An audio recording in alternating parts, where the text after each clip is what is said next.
Shiesty is no longer signed in 1017, and Gucci Mane no longer has his wedding ring and no longer has his watch. But Gucci, you can holler at me. I can get it back for you, bruh. Other than that, man, it is what it is. Leaked footage of Pooh Shiesty allegedly jacking Gucci Mane is blowing up the timeline right now. Behind the iced-out chains and big money moves, Gucci was caught up in some heavy street politics that eventually led to his jewelry being taken clean off him by people connected to his own artist in plain sight. And listen to this, the real story behind how the ice cream man got caught slipping is way more strategic and cold-blooded than anybody expected. Not only that, but we've got exclusive footage that's about to send the internet into a frenzy and pull the curtain back on the entire setup. Yo, what's good, fam? Today, we're diving headfirst into some raw street drama that's had the hip-hop world on edge. And trust me, y'all are not ready for this level of backstabbing and calculated payback. Now, before we go any further, let me be real with you for a second.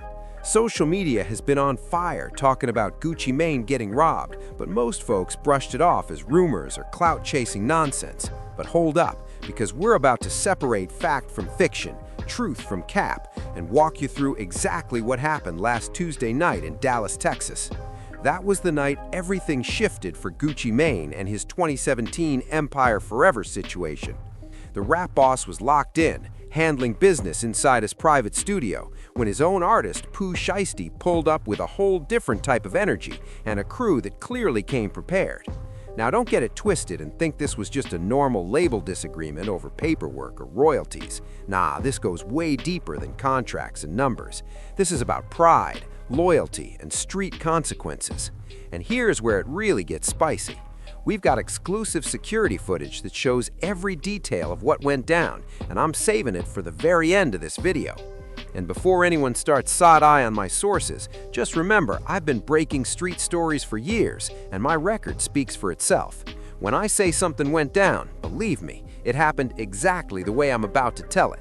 So peep this. Tuesday night, right around 11 p.m. in Dallas, Gucci Mane was in his private studio cooking up new heat for an upcoming project when Pooh Shiesty showed up unannounced with 3 of his YNs from Memphis. And if you've been keeping up with the tension, you already know Pooh Shiesty had been feeling away about how Gucci handled his close homie Big Scar's funeral situation. Passing away, like to this day, I still ain't really got over that. It's my little cousin, to tell me welcome home, still messing with me up for real, so I ain't really got over it yet. Now listen, in the streets, we all know loyalty is the currency that matters most.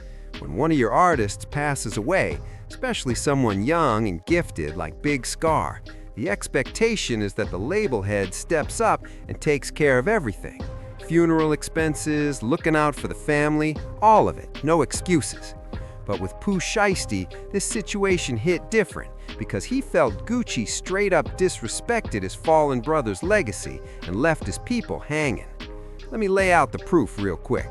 According to Big Scar's family, Gucci only sent $10,000 for flowers when they needed far more to give him a proper goodbye. We're talking about a funeral that should have easily run at least $50,000 if it had been handled the right way. That's ice-cold behavior, no way around it. The family was furious, with Scar's sister saying, "My brother was worth more than $10,000. Quit playing with me." And to make it even wilder, Gucci reportedly said he couldn't cover the funeral because his wife's birthday was coming up. We were paid for. That 10K went to flowers high. We still got a casket. He getting cremated. He getting put up in a museum. Bitches would not be able to walk on my brother's grave. He ain't getting put in no ground. He ain't getting buried with no chains. He not getting them chains back. Period. At the end of the day, receipts that and a bill uploaded. For bill and no receipts. Like I said, we only received 10,000. What the other 10 is, I don't know. But yeah. I'm at work with my feet up, making boxes. Talking about some long live him, bro. You ain't do nothing, cuz, on God. And you ain't getting them chains, cuz. You can't get them chains. There's no way you can get them chains. The minute that them folks called your phone to see if you gonna pay for the funeral, you blocked them. That's not real, cuz. On God, it's not real. I thought Gucci was rich, too. Ha, food all over. All right, let's slow this down and really unpack it because there are layers here. But first, let me give y'all some deeper context on why this situation cut so deep for Pooh Shiesty. Big Scar wasn't just another name on the roster. He was Pooh Shiesty's day one from Memphis. They came up side by side in the trenches. And when Scar passed, Pooh Shiesty didn't just lose an artist, he lost a brother. So when Gucci didn't step up for the funeral the way he should have, it wasn't business anymore, it was personal. Now here's where the story goes past funeral drama and into something darker. See, Pooh Shiesty had been sitting with that resentment for months, letting it marinate, plotting quietly. When he walked into that Dallas studio, he wasn't there to record or negotiate. He was there to send a message and line up what would become the biggest finesse of 2024. Real talk, when Pooh Shiesty approached Gucci Mane in that studio, the energy was off immediately. This wasn't a friendly label meeting or a creative session. Pooh locked eyes with Gucci and basically told him, "I don't want to be part of this label anymore," and he made it very clear why. Things got heated fast. Gucci was trying to calm it down, talking unity, team talk, working things out as a boss would. But Pooh Shiesty wasn't interested in diplomacy. He was on straight confrontation timing, breaking down how the Big Scar situation hurt him personally. He told Gucci point blank, "You left my brother's family hanging when they needed you the most. You got millions but couldn't bury my homie right. That's not a boss I respect." Gucci tried explaining his side, but Pooh was done entertaining excuses.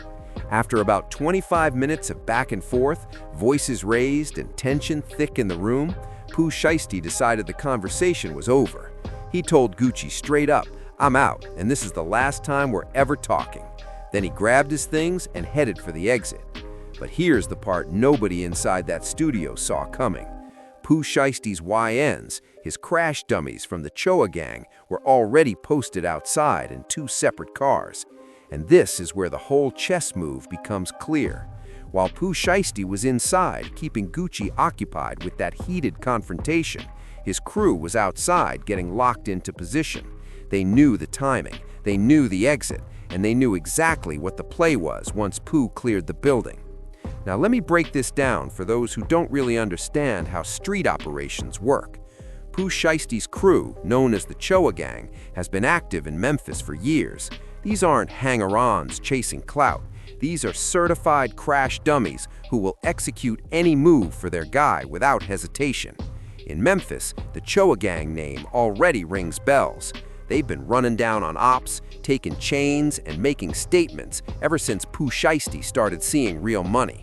You cross one of them, you cross all of them, and they don't play when it comes to disrespect or loyalty.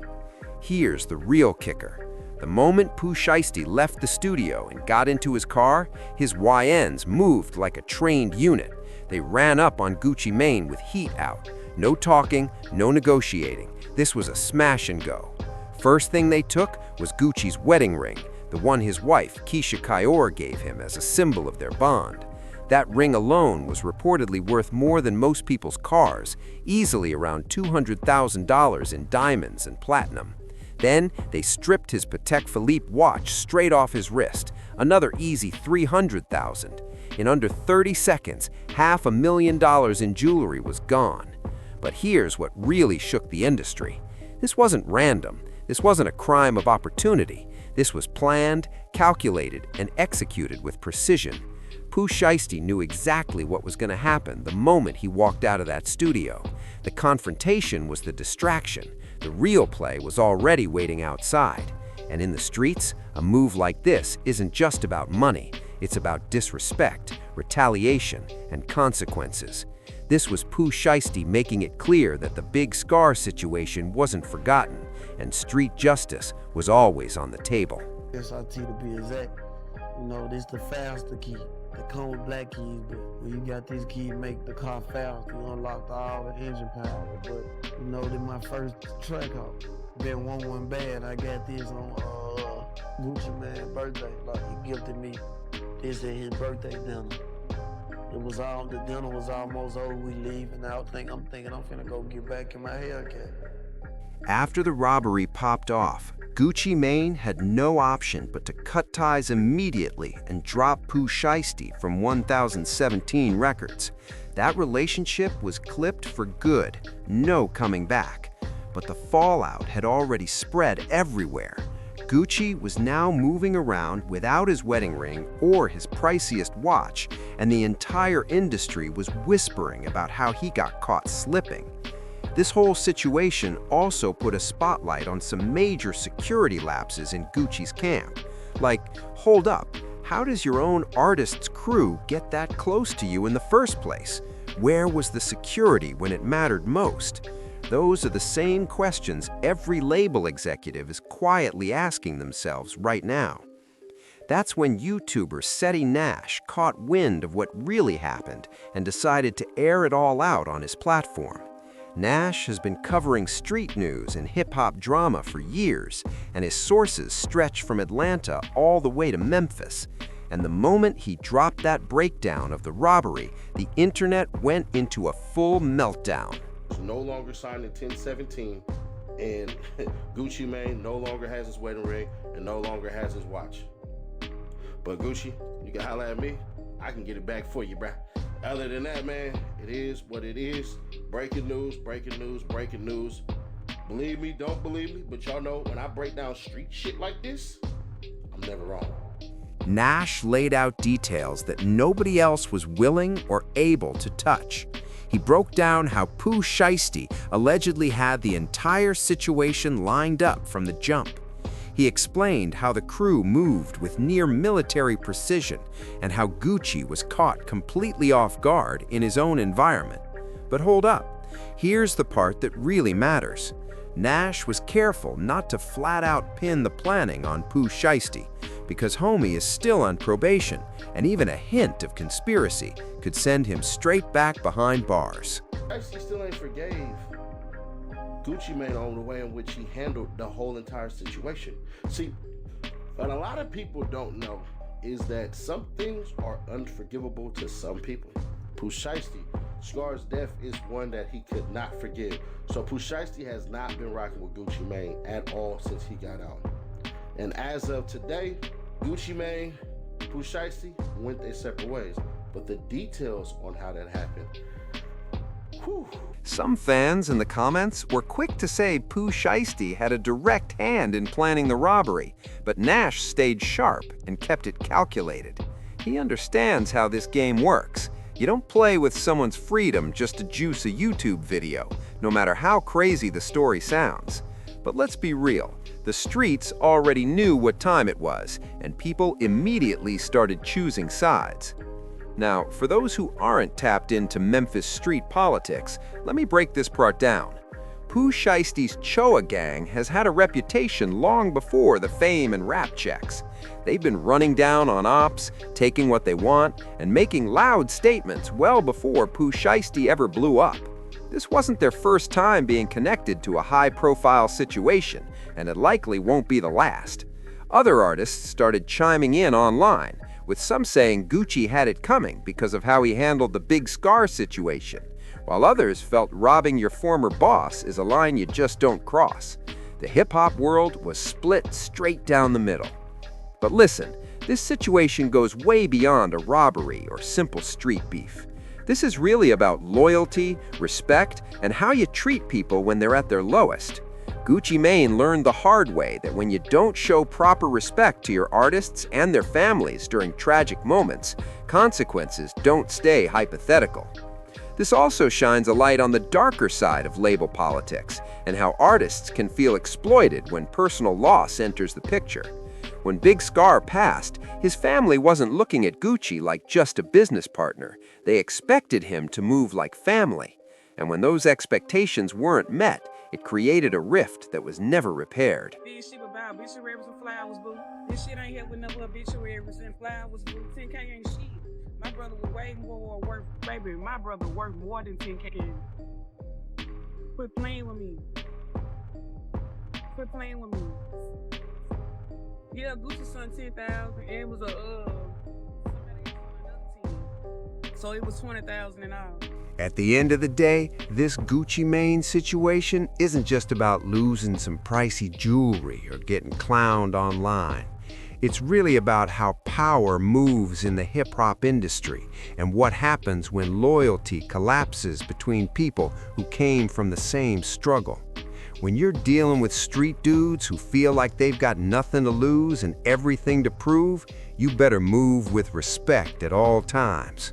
The real question now is, what's next for Gucci Mane? He's gonna have to rebuild his reputation in the streets and probably tighten up his security in a major way. He can't just move around Dallas or any other city the same way he used to. This robbery was a reminder that even millionaire rappers can get robbed when they don't move correctly. As for Pooh Shiesty, he's officially a free agent now, and his name carries a whole different kind of weight. Labels are definitely gonna think twice before signing him, but at the same time, his street credibility just skyrocketed. He showed he's willing to burn a major label deal to stand on principle, and that alone is gonna change how label bosses handle their artists, especially when it comes to personal moments like funerals, family emergencies, and real-life tragedy. You can't just toss a little money at a situation and expect everything to be smooth. Artists want to feel like family, not just another business transaction. In the streets, Pooh Shiesty's stock went way up. He proved he's willing to walk away from millions to stand on his morals and honor his fallen homie. That kind of loyalty gets respect in the hood, even if it costs you everything. Now, I know y'all have been waiting on that exclusive footage I mentioned at the start. The security cameras from that Dallas studio caught everything. The tense face-off between Pooh Shiesty and Gucci. Pooh walks out and his crew makes their calculated move. This footage is about to go crazy and back up everything we've been talking about, so stay locked in. But before I show y'all something nobody else has, let me remind you, this is serious street business with real legal consequences attached. What you're about to see makes it clear just how planned and methodical this whole operation really was. Pooh Shiesty was playing chess while Gucci was playing checkers, and the footage makes that undeniable. The video is clear as day. You can see Pooh Shiesty's yakins waiting outside in their cars. You can watch them step out and approach the studio. You can see the moment they make their move on Gucci, and you can see the shock hit Gucci's face when he realizes what just happened. This is the kind of exclusive content that flips narratives and breaks the internet. So let me ask y'all, what do you think about Pooh Shiesty's move and Gucci Mane's handling of the Big Scar situation? Was this justified payback for disrespecting a fallen soldier, or did it cross a line that should never be crossed? Drop your thoughts in the comments and let's talk about it. And yo, if you want more exclusive street news, behind-the-scenes industry drama, and footage nobody else is touching, smash that subscribe button and hit the notification bell. We've got more breaking stories coming that are about to shake the entire hip-hop world and expose secrets the industry doesn't want out. This Gucci Mane and Pooh Shiesty situation? Trust me, it's only the beginning, fam. The streets are talking, and we're listening.